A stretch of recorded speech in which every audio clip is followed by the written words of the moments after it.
Hello, my dear students. We have already covered many lectures on atomic structure.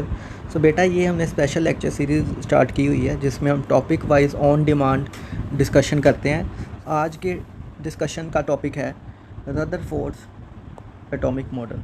तो बेटा Rutherford's atomic model में discussion की बात आई है और उसकी भी किस चीज़ की बात करनी है, लिमिटेशंस की।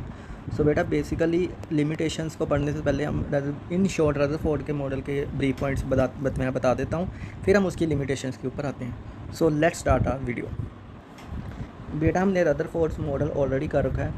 सो रदरफोर्ड्स मॉडल में हमने बेसिकली क्या क्या चीज़ें यूज़ की थी। एक तो अल्फ़ा पार्टिकल यूज़ किए थे, ठीक है। एक रेडियो एक्टिव सब्सटेंस यूज़ किया था जिसका नाम था रेडियम यूज़ होता है, ठीक है। और तीसरी चीज़ एक गोल्ड फॉयल यूज़ हुआ था, ठीक है। ये सभी चीज़ें रदरफोर्ड ने अपने एटॉमिक मॉडल को बनाने के दौरान यूज़ की थी। एंड रेडियम एक रेडियो एक्टिव एलिमेंट है, अल्फ़ा पार्टिकल्स वहाँ से एमिट होती हैं और गोल्ड फॉयल के ऊपर टकराती हैं। एंड सबसे बढ़िया चीज़ थी रदरफोर्ड मॉडल से हमें पता लगा क्या कि जो एटम है उसके सेंटर में एक न्यूक्लियस होता है जिसके पास पॉजिटिव चार्ज होता है। और दूसरी सेकंड चीज़ हमें यहाँ से पता लगी थी, जो मैक्सिमम स्पेस है, मैक्सिमम स्पेस जो एक एटम के अराउंड होती है वो कैसी होती है बेटा, एम्प्टी है, खाली स्पेस है। तो ये जो दो मेजर चीज़ें हमें इस वाले फॉर्म में पता लगी थी, एक तो न्यूक्लियस होता है, कहाँ पे होता है न्यूक्लियस, सेंटर में जो कि पॉजिटिवली चार्ज है।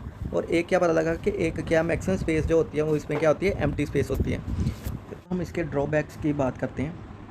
रदरफोर्ड के मॉडल के ड्रॉबैक्स क्या थे, लेट्स सी दैट ड्रॉबैक। सबसे पहला ड्रॉबैक ये था कि रदरफोर्ड ने अपने मॉडल को प्लैनेटरी मोशन से कंपेयर किया था, मींस सोलर सिस्टम से कंपेयर किया था।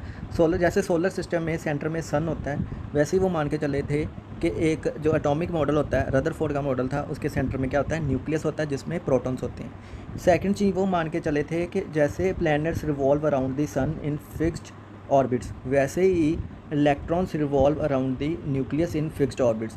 ये सारा कुछ not in fixed orbit, Rutherford ने ये नहीं बोला था फिक्स्ड ऑर्बिट्स में। सो बेटा ये पॉइंट्स को आप काट देना। फिर से हम पढ़ते हैं। सो बेटा रदरफोर्ड ने अपने मॉडल को सोलर सिस्टम के साथ, जब प्लानिटरी मोशंस के साथ अपना कंपेयर किया था। जैसे आप देख रहे होंगे कि सोलर सिस्टम में सेंटर पे क्या होता है, सन होता है, उसके अराउंड क्या होते हैं, प्लैनेट्स घूम रहे होते हैं। वैसे ही रदरफोर्ड ने कहा कि किसी भी एटम के सेंटर में न्यूक्लियस होता है और उसके अराउंड क्या घूम रहे होते हैं, इलेक्ट्रॉन्स रिवॉल्व कर रहे होते हैं, ठीक है बेटा।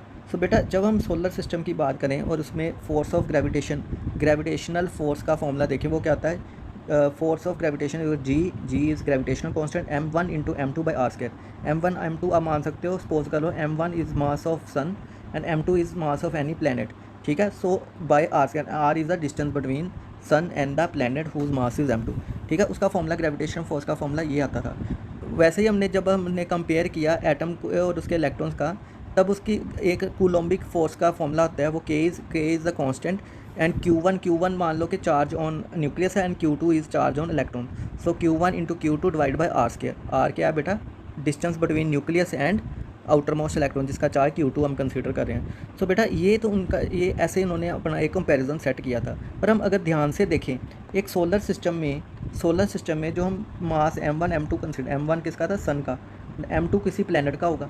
बेटा दोनों को देखें, इनका मास कितना होता है, बहुत बड़ा मास होता है। बट अब जब हम एटम की बात करें, उसमें न्यूक्लियस का मास अगर कंसीडर करते हैं, सपोज कर, उसमें क्या होता है, प्रोटॉन, उसका मास भी कितना होता है, 10⁻⁻27 kg के पास। इलेक्ट्रॉन का मास कंसीडर करें, वो होता है 10⁻31 के पास।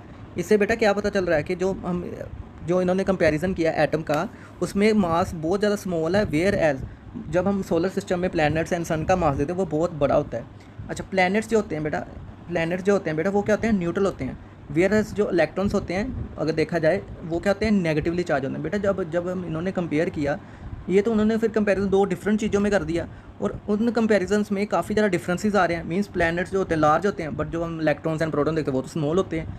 प्लैनेट्स जो होते हैं वो न्यूट्रल होते हैं, वेयर जो इलेक्ट्रॉन्स जो रिवॉल्व कर रहे हैं अराउंड न्यूक्लियस, वो नेगेटिवली चार्ज है। सो बेटा इन्होंने जो कंपेरिजन ही किया था, वो कंपेरिजन का बेसिस ही गलत था। सो ये एक सबसे पहला बड़ा ड्रॉबैक था। सेकंड ड्रॉबैक ये है कि मैक्सवेल नाम के साइंटिस्ट ने बताया था कि कोई भी चार्ज बॉडी है, चार्ज बॉडी मीन्स जिसके ऊपर नेगेटिव चार्ज है या पॉजिटिव चार्ज, कोई भी चार्ज बॉडी है, ठीक है, उनमें क्या होगी, अगर मान लो कि एक के ऊपर नेगेटिव प्रोटॉन, वैसे न्यूक्लियस पॉजिटिवली चार्ज होता है एंड जो इलेक्ट्रॉन्स होते हैं नेगेटिवली चार्ज, उनमें क्या होगी बेटा, अट्रैक्टिव फोर्सेज होंगी, अट्रैक्शन होगी। कहते कोई भी चार्ज बॉडी है, मैक्सवेल ने बताया था, अनप्रूव ही किया था, कोई भी चार्ज बॉडी है जिनमें अट्रैक्टिव फोर्सेस होती हैं वो अपनी एनर्जी को क्या करते हैं, लूज़ करते हैं। वो अपनी एनर्जी को क्या करते हैं, लूज़ करते हैं। किसकी फॉर्म में करते हैं, इलेक्ट्रोमैग्नेटिक रेडिएशन की फॉर्म में।